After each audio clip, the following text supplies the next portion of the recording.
Este es el sistema de calificación actual. La asistencia es crucial para los 20 puntos. Todo se va a evaluar sobre 100 puntos. 20% obviamente voy a evaluar sobre 100 puntos. Es asistencia en clase, participación, todo aquello, toda la asistencia. Recuperación de saberes evaluados en clases. Se va a aplicar una prueba de 10-15 preguntas sobre uno de los temas del tercer parcial. Cualquiera de los temas puede ser evaluado. Y claro, el 50% restante es el examen que rinde en cada parcial. Antes lo que hicimos hasta el segundo parcial es que sobre 100% de la nota era el examen. Ahora 50% es el examen, 30% va a ser una recuperación de saberes sobre un tema específico, cualquiera de estos temas, los que se vaya a rendir el tercer parcial, y el 20% con asistencia y participación en clase. ¿Alguna duda? Ninguna. Asumo que los demás docentes dirán también lo mismo, o les van a decir. Muy bien. Dicho esto, vamos a empezar a avanzar.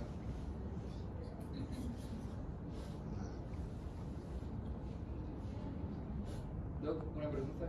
Con el tema de la asistencia a partir de este semestre, ¿o también cuenta? Asistencia. Es acumulado.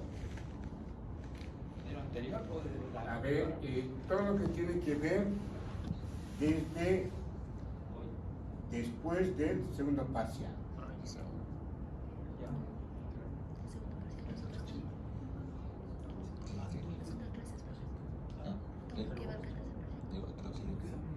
¿Hubo doble asistencia? ¿Hubo doble? No, mentira, imposible. Tal vez una clase. No, what is that? 3 números ahí abajo.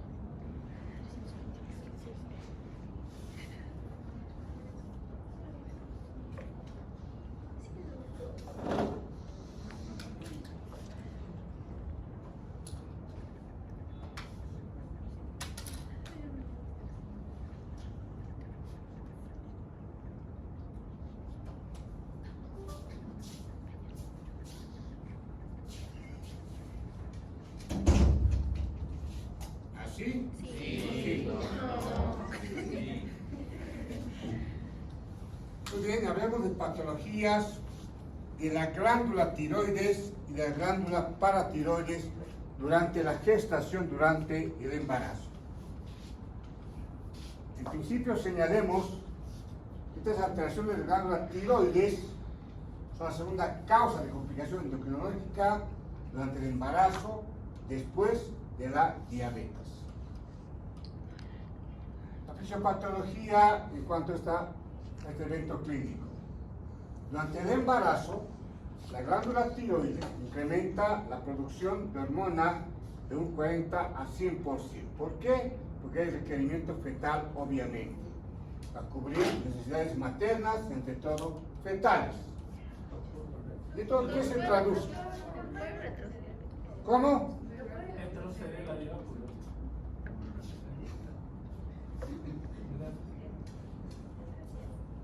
¿En qué se traduce esto? Se traduce en el requerimiento, este incremento en cuanto al aporte de yodo de un 50%, la hiperplasia de la glándula tiroides y un incremento de la vascularización de esta glándula. También este crecimiento de la glándula tiroides, si bien va a requerir mayor funcionamiento, no significa que se instaure un nódulo tiroideo similar a un bocio. Por lo que ante la aparición de cualquier bocio en embarazo, es obligatorio descartar una patología de este tipo, de bocio en la glándula tiroides. La tiroxina en la madre es fundamental para el desarrollo en el cerebro del feto. Ante todo, antes del inicio del funcionamiento la glándula tiroides que ocurre en la semana 12 más o menos, y es importante que este se inicie a concentrar yodo y a sintetizar hormona tiroidea a partir de la semana 12. Paciente gestante con hipotiroidismo subclínico que no es diagnosticada con alto riesgo de hipotiroidismo materno con cretinismo fetal. Es fundamental este aspecto tomar en cuenta y actualmente ya se recomienda solicitar dentro de las pruebas del laboratorio del embarazo, ante todo TSH y T4, alcanzando el control hipoficiario mediante la TSH la semana 20 de gestación. Ya posteriormente ya es relevante la función tiroidea materna, pero por la semana 12 la glándula tiroides fetal empieza a funcionar. Pero que la tiroxina materna va a contribuir un 30% del suero fetal de un embarazo a término, que significa que si bien hasta la semana 12 es fundamental la función tiroidea materna, no deja de serlo después de la semana 12 hasta el final de la gestación. Además, tener en cuenta los cambios en la gestación y el embarazo que experimentan las diferentes hormonas durante la gestación, que están implicadas en el funcionamiento tiroideo y el paso transplacentario de estas hormonas, como también la medicación en la paciente con patología tiroidea. Entonces, es fundamental considerar el hecho de la relación, por ejemplo, con la fracción beta del HCG en la gestación, hormona que se secreta ¿dónde? No se secreta el HCG. ¿Dónde se secreta esta hormona? La gonadotropina coriónica humana. ¿Dónde se secreta? ¿Dónde se secreta? Ginecología 1. En la placenta, no. Entonces, ¿dónde? En la En sangre. el sincitio trofoblasta. No, así se llama. ¿Quién? ¿Sí? Secreto. Entonces, la HCG, por ejemplo, comparte su secuencia en cuanto a su secreción con la hormona luteinizante, la folículo estimulante y la TSH, que es función tiroidea. Y esto explica que la HCG posee actividad tirotrópica de manera intrínseca, por lo que el nivel sérico elevado del HCG estimula la glándula tiroides. ¿En qué patologías se incrementa el HCG de manera considerable? En la enfermedad trofoblástica Gestacional, tipo mola lactiforme. ¿En qué otras circunstancias? Un embarazo gemelar, por ejemplo, ¿sí? Donde hay mayor superficie de lo que tiene que ver con la formación de esta hormona. La estimulación de la glándula tiroidea obviamente se traduce en incremento de tiroxina libre, la cual mediante un feedback negativo va a bloquear la secreción de la TSH de la TRH. Esta última, recuerden ustedes, que es la hormona liberadora de tirotropina.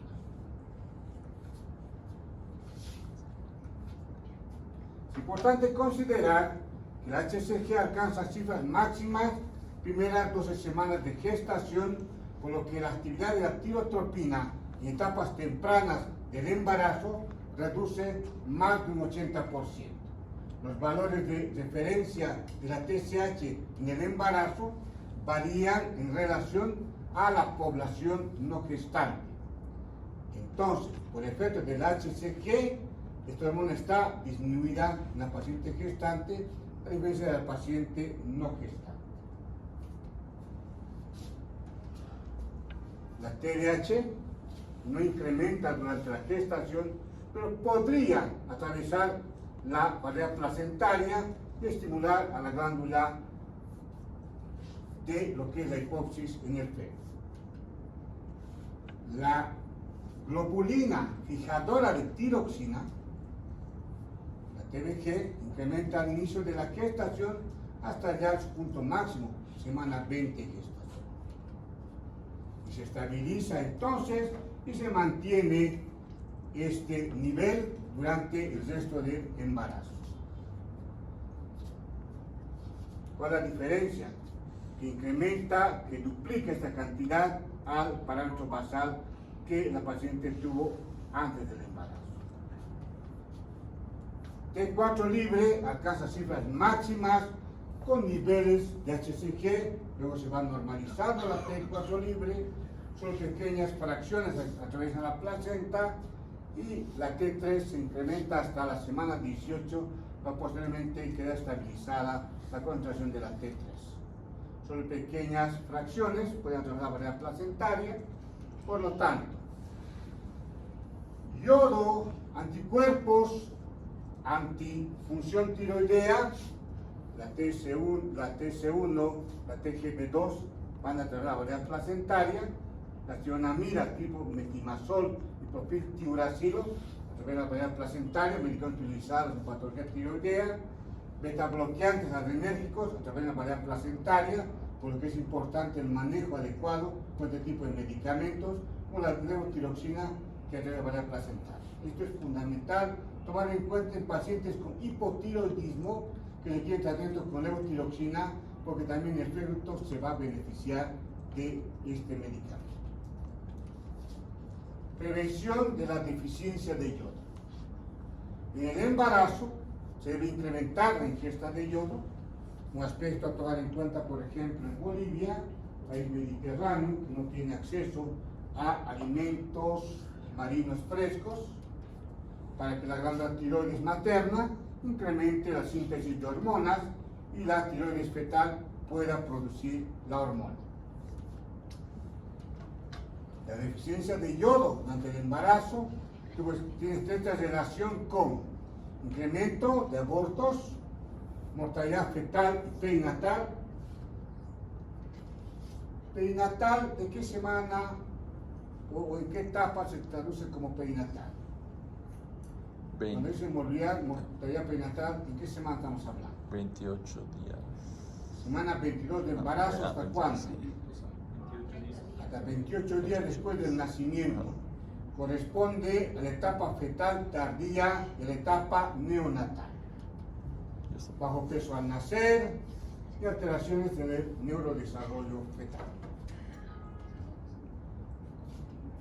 A pesar de que la suplementación de yodo en la sal parece reducir el riesgo de hipotiroidismo materno y fetal, cerca de 1 a 20 mujeres, 1 por cada 20 mujeres, tiene valores bajos de yodo en orina. Muestra de 24 horas, valor normal 150 o 150 miligramos por litro, que está mucho menos cuando existe deficiencia de la ingesta de yodo. Para evitar, se recomienda administrar yoduro potásico. ¿En qué dosis? En etapa pregestacional, preconcepcional, 100 miligramos cada 24 horas. Durante el embarazo y lactancia, 150 a 200 miligramos en 24 horas. Y si es embarazo múltiple, gemelar o más allá, 100 miligramos en 24 horas. Es importante señalar que la dosis no debe ser superior a 10 miligramos en ningún caso. Hablemos de hipotiroidismo en el embarazo. El hipotiroidismo complica entre 0.2 o 1% de los embarazos, ¿sí? Lo dice Calatroni. Se caracteriza por un incremento de los niveles de TSH y reducción de los niveles de T4 libre.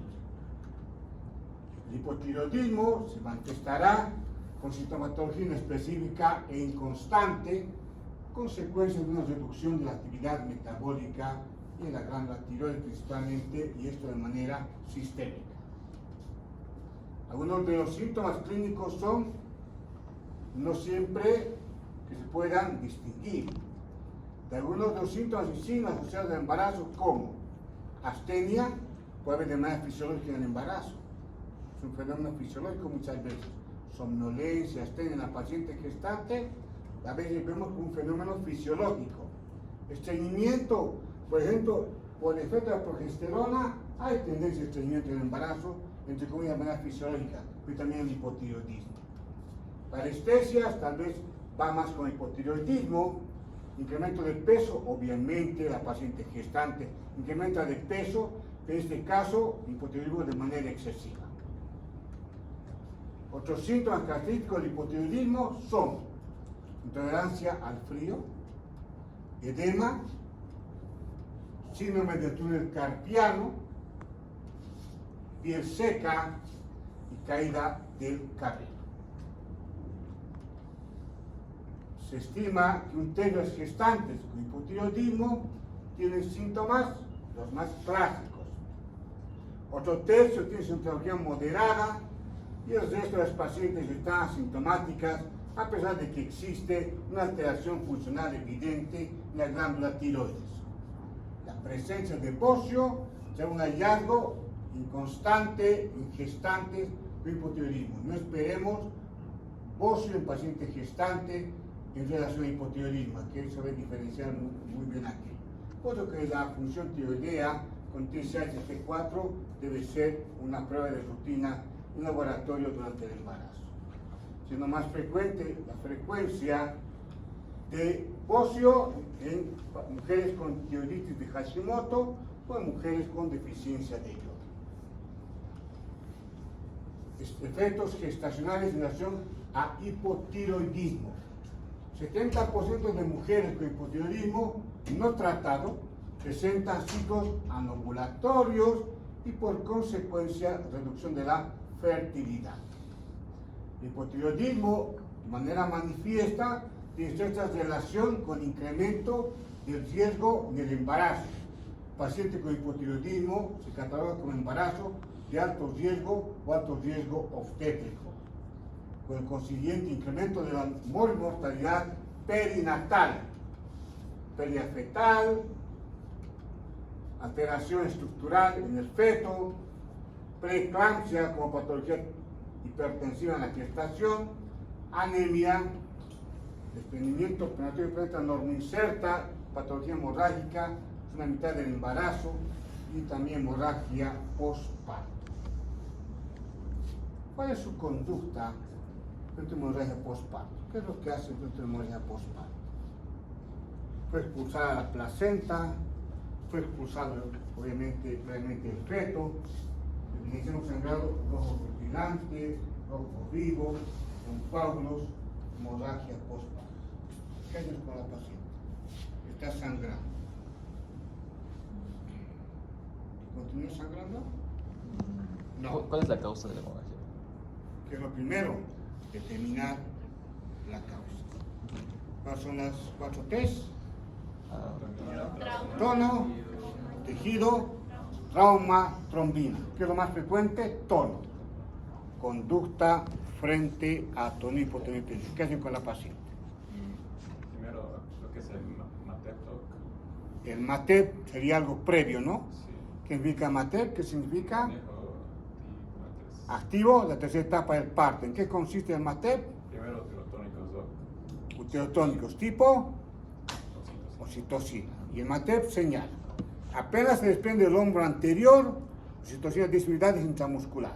Primero. Luego, ¿qué más hacemos? Masaje clínico. Masaje en el fondo o en la cara anterior del útero. En el fondo. ¿Por qué en el fondo y no en ahí la están cara los anterior? Ahí marcapasos. están los marcapasos. Marcapasos. Tercero, Insulina. tracción del cordón umbilical de manera sostenida. Resulta que no se hizo eso. Resulta que la paciente a los 30 minutos tuvo un parto domiciliario y llega a la emergencia con sangrado. Evidenciamos que el útero está flácido, no está contraído, no está glosura de Pinar. ¿Qué hacen con la paciente? Podría optar por la ligadura de Histerectomía. antes del listo. Administramos uterotónicos, tipo oxitocina. Si no es oxitocina, ¿qué administramos? Con R. El metil, Metil-ergonovina. ¿En qué pacientes no va la ergonovina? pacientes hipertensos. Hipertensos. Y otro uterotónico, Igual carboprost. la carbetocina. Y al final, el misoprostol. ¿Sí? Bueno. Y masaje uterino también. Y también estimulación de pezón también. ¿O no? Sí. ¿Para qué Porque, estimulamos pezón? porque libera oxitocina, Doc, por El reflejo reflejo. de Ferguson, ¿no? Los dos. ¿Tú qué estás haciendo ahí atrás de manera clandestina ahí? Acá has cortado ahí. Muy bien, entonces, todo esto puede tener relación con hipotiroidismo. Muy bien. Y bajo peso al nacer del producto de la concepción. Además, se describió la estrecha relación de hipotiroidismo con lo que significa neurodesarrollo fetal alterado cuando este hipotiroidismo no fue controlado de manera adecuada o no diagnosticado.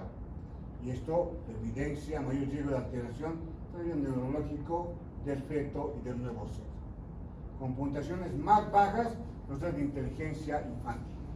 Esto es importante, ¿no? En colegio, este niño es una tonta, es un tonto, no aprende nada, nada asimila. ¿Por qué no ves al centro obstétrico de la madre? De repente parecía hipotiroidismo durante la gestación, o tuvo otro tipo de alteración, la gestante o el trabajo de parto. Es fundamental en el centro obstétrico. Todos estos efectos adversos severos pueden desaparecer o en todo caso reducir con adecuado control y tratamiento de la patología de hipotiroidismo. Ante todo, si esto se inicia desde el primer trimestre de la gestación, sería ideal diagnosticar antes que la paciente quede embarazada. Por lo tanto, es fundamental identificar a la paciente con hipotiroidismo, la primera visita obstétrica, ya sea preconcepcional, que sería lo ideal, o el diagnóstico de la gestación. Cribado de disfunción tiroidea en el caso de hipotiroidismo. La mayoría de los autores recomiendan realizar cribado universal de disfunción tiroidea en el primer trimestre de la gestación. Y esta recomendación está respaldada en la mejoría de resultados maternos, entre todos los resultados fetales, de coeficiente intelectual de los niños de madres con hipotiroidismo de manera obviamente moderada o severa. Ya pacientes que recibían tratamiento sustitutivo con levotiroxina durante el embarazo, ¿no? Anteriormente se manifestaba que el tratamiento de hipotiroidismo subclínico podía mejorar el coeficiente intelectual de los niños de las madres afectadas con esta patología. Sin embargo, ensayos clínicos actuales demostraron que el diagnóstico y tratamiento de esta entidad no mejora el resultado obstétrico ni el coeficiente intelectual de los niños de madres tratadas en embarazo, que significa que lo ideal es que la paciente sea valorada antes de la gestación y diagnosticar esta patología tiroidea para que el resultado obviamente sea ideal. Hablemos de BOSC.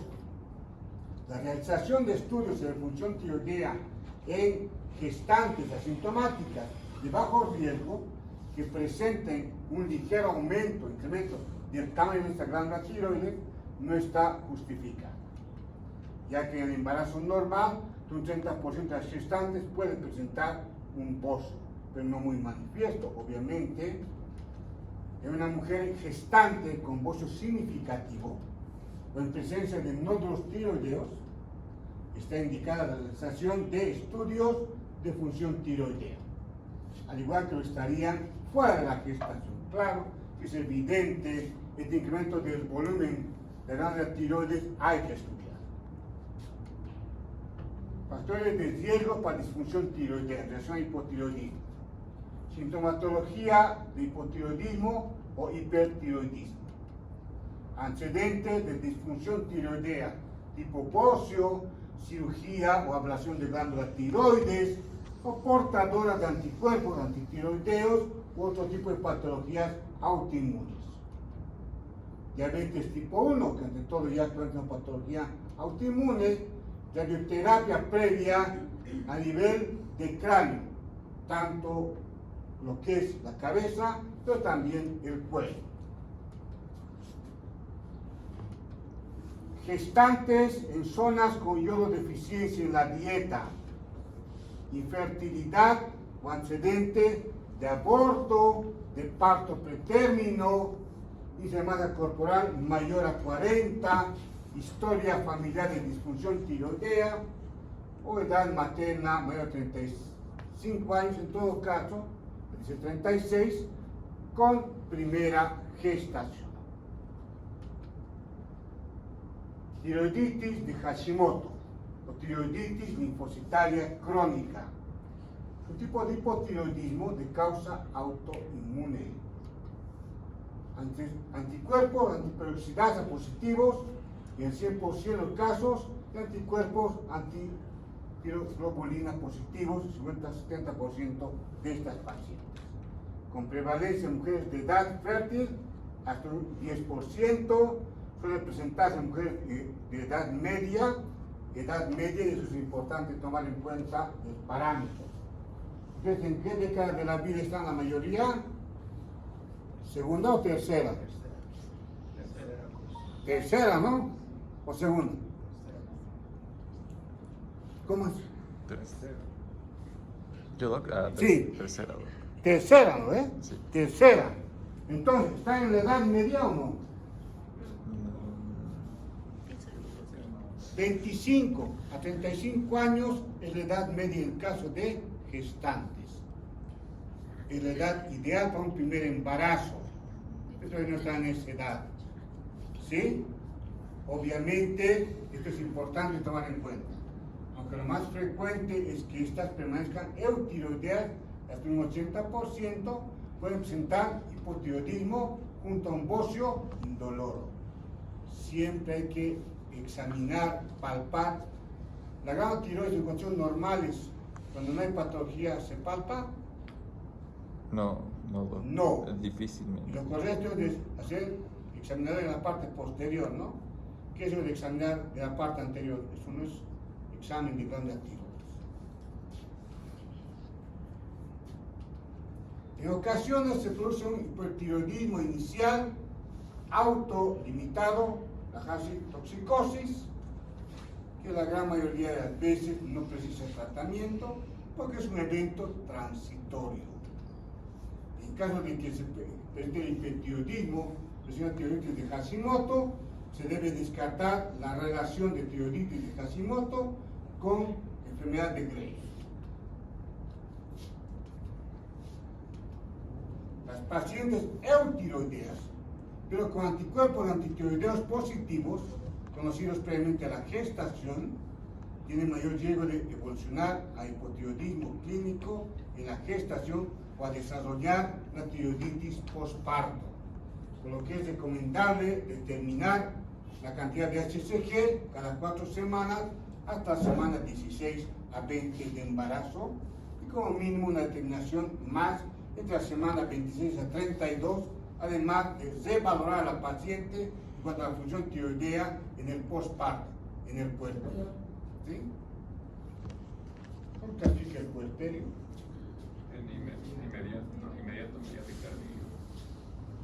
Inmediato,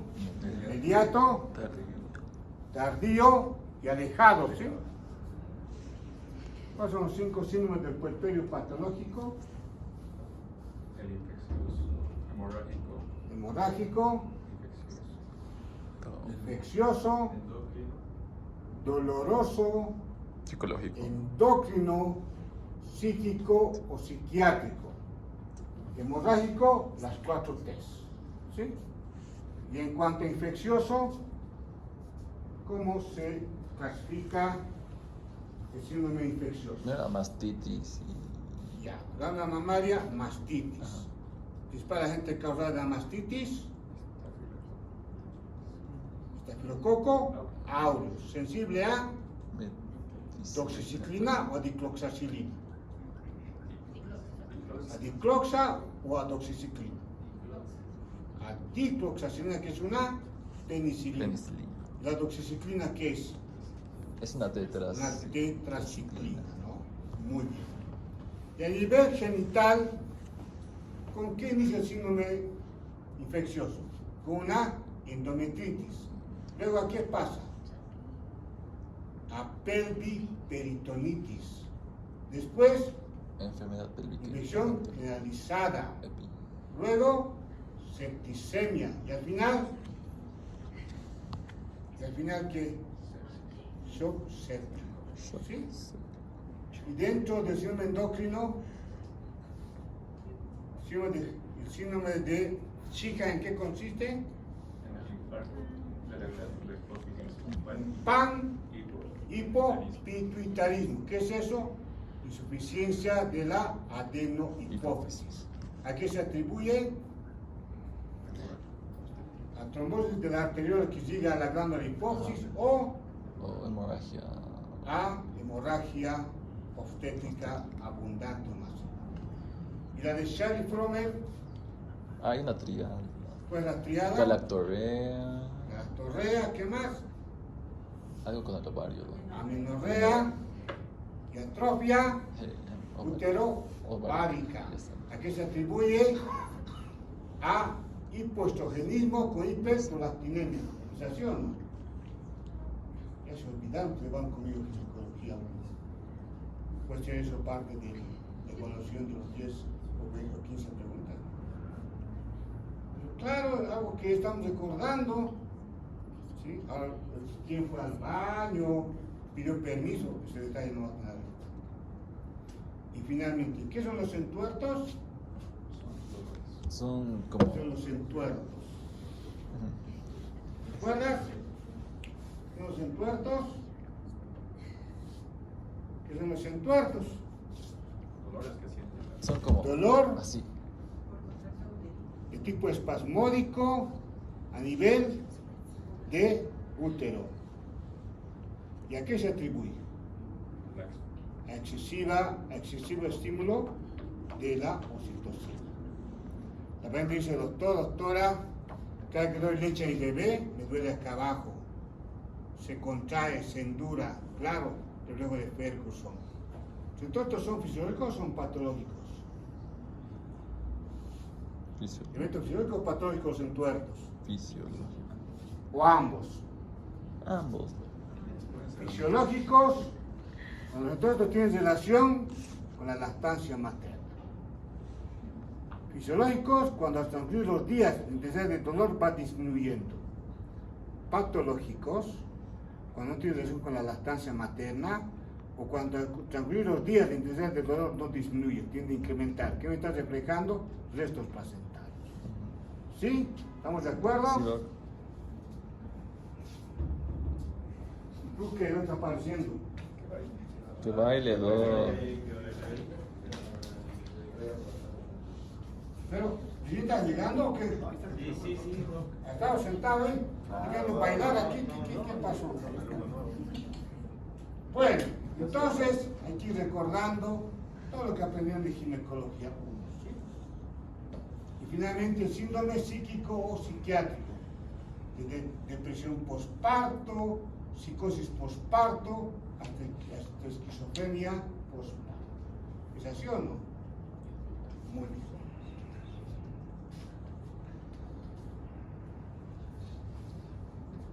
Hipotiroidismo secundario a tratamiento ablativo, conducta quirúrgica o farmacológica que redujo o fue a inhibir la función de la glándula tiroides. Si obviamente hubo exéresis de la glándula tiroides, obviamente habrá hipotiroidismo secundario a conducta quirúrgica. O también un fenómeno farmacológico. Cuando se trata hipertiroidismo, se va uno al otro lado. Provoca una iatrogénica, hipotiroidismo.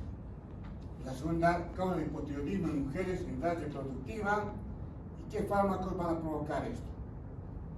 Los antitiroideos, litio, tionamidas, metimazol, carbimazol, propiltiuracilo y los ioduros.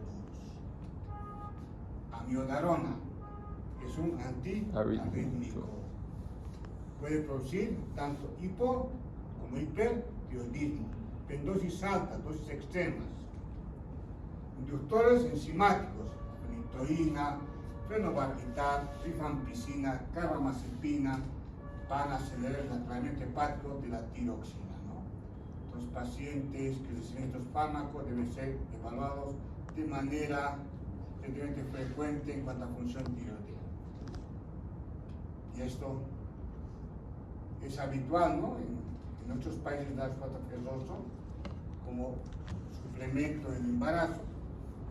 sulfato, prohistamina, dióxido de aluminio, alteración en la absorción integrante de levotiroxina. Inmunomoduladores, la interleuquina 2, interferones también. Déficit de yodo. Cantidades adecuadas de yodo son fundamentales para un correcto desarrollo neurológico en el feto, iniciado obviamente este manejo, lo ideal antes del embarazo o apenas haya iniciado la gestación. El grado de déficit de yodo se puede dejar secuelas que van desde alteración intelectual o bocio fetal hasta espina bífida, una alteración del tubo neural. ¿En qué semana de gestación se cierra el tubo neural?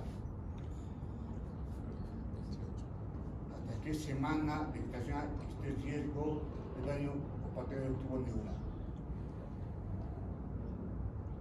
¿Ginecología o no? ¿Se acuerdan o no? Semana 18, ¿sí? Tienen que empezar a repasar ginecología 1. El diagnóstico se debe realizar con coyunturas de 24 horas en orina. Esta causa de hipotiroidismo tiene especial importancia en zonas endémicas de déficit de yodo, por lo que aunque la mayoría de las pacientes presenten hipotiroidismo subclínico, se recomienda administrar suplementos de yodo. Por lo tanto, a la paciente gestante no es suficiente darle sulfato ferroso con ácido fólico, requiere micronutrientes, oligoelementos, y dentro de esos el yodo. Durante el periodo preconcepcional y durante el periodo de la gestación se debe ir administrando suplementos de yodo. Sigamos con el hipotiroidismo. El diagnóstico, analíticamente, hipotiroidismo se mide por reducción de la T4 libre e incremento de TSH6. Importante considerar que durante la gestación los niveles normales de TSH y T4 total están alterados. Hay una tabla con rangos normales de referencia. De acuerdo al trimestre, vamos a evaluar la TSH, la T4 total y la T4 libre. Primer trimestre, estos son los valores de la TSH, T4 y T libre. Esto habitualmente no va a variar, estos sí tienen variabilidad, va a ir viendo en el cuadro. Y acá ustedes observan que el segundo trimestre de la TSH tiene discreto incremento, pero sí la T4 es la que va a incrementar, pero obviamente en rangos diferentes. Y tercero, obviamente aquí se mantienen los valores y acá obviamente discreto incremento. Entonces, pues se pregunta examen, ¿qué hormona en la gestación no afecta su valor? La T4 libre. ¿De acuerdo? Se recomienda la determinación de anticuerpos antitiroideos en situaciones tanto de hipotiroidismo clínico como en el caso de hipotiroidismo subclínico.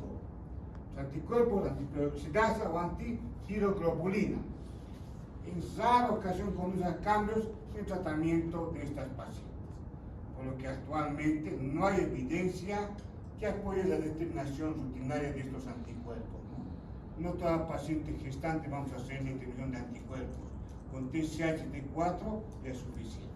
Ahora, si están alterados, obviamente esta paciente con valores de TSH T4 alterados se va a empezar a hacer más estudios, obviamente. No a toda gestante de rutina.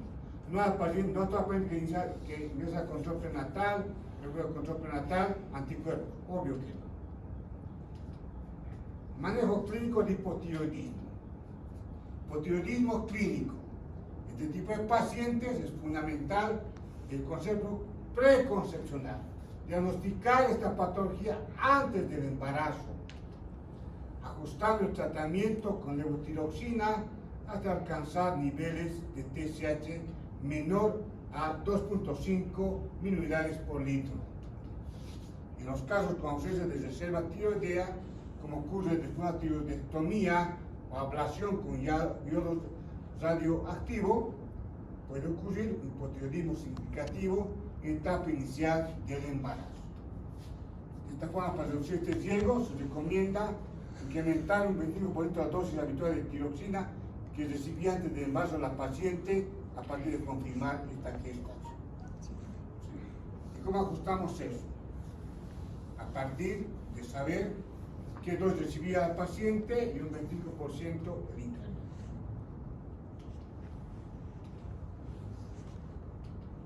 Si el hipotiroidismo clínico se diagnostica durante el embarazo, es fundamental normalizar la función tiroidea lo más pronto posible. La dosis de T4 debe ajustarse hasta alcanzar y mantener contracciones de TSH en el suelo que están dentro del parámetro establecido. Valores menores a 2.5 miligramos por litro primer trimestre o inferior a 3 miligramos por litro durante el tercer trimestre de gestación. La pauta de tratamiento recomendada será administrar levotiroxina dosis altas, 2 a 2.4 miligramos por kilogramo peso cada 24 horas.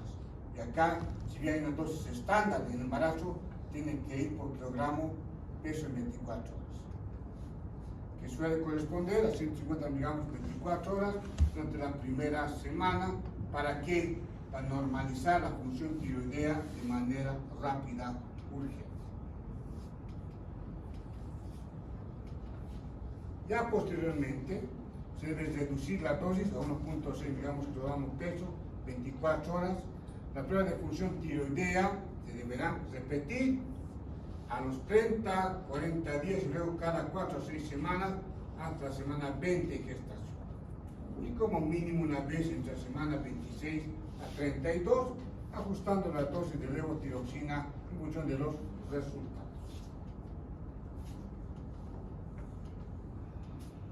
Después del parto, se debe retornar la dosis de levotiroxina preconcepcional, pregestacional.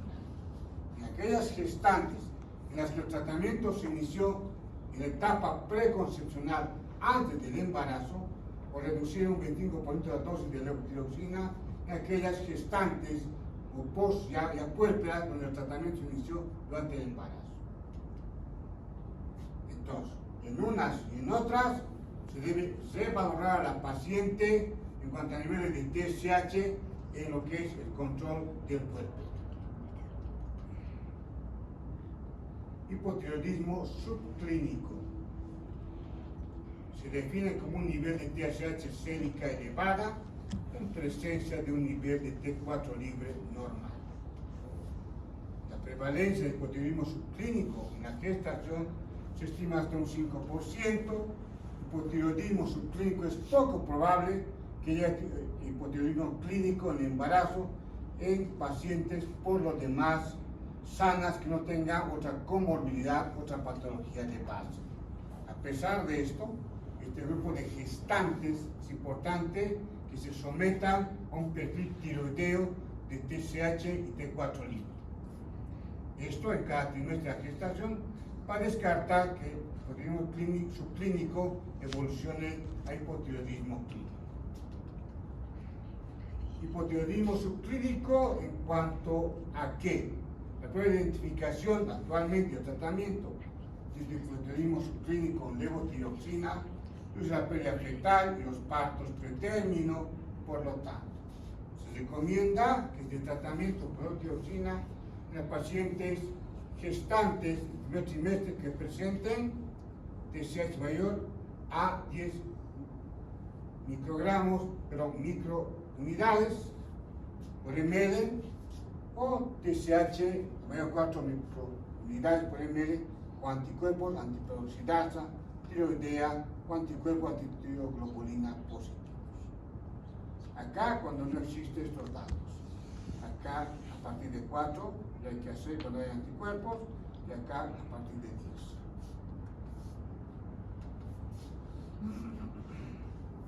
¿Está correcto este examen físico?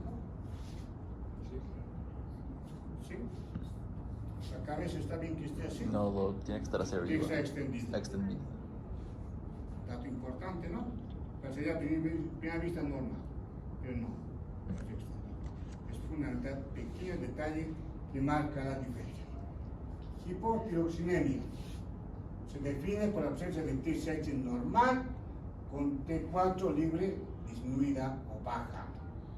mezclar el mecanismo por el cual se produce la reducción de la T4 libre sin respuesta de la TSH, se fue apuntando que la deficiencia de yodo puede tener un papel importante en el desarrollo de una hipotiroxinemia. No existen estudios que hayan demostrado algún beneficio en la terapia de la hipotiroxinemia materna con levotiroxina, por lo que aparte de la suplementación adecuada con yodo, no se recomienda dar levotiroxina, porque no hay mayor beneficio. Recomendaciones generales del tratamiento con levotiroxina.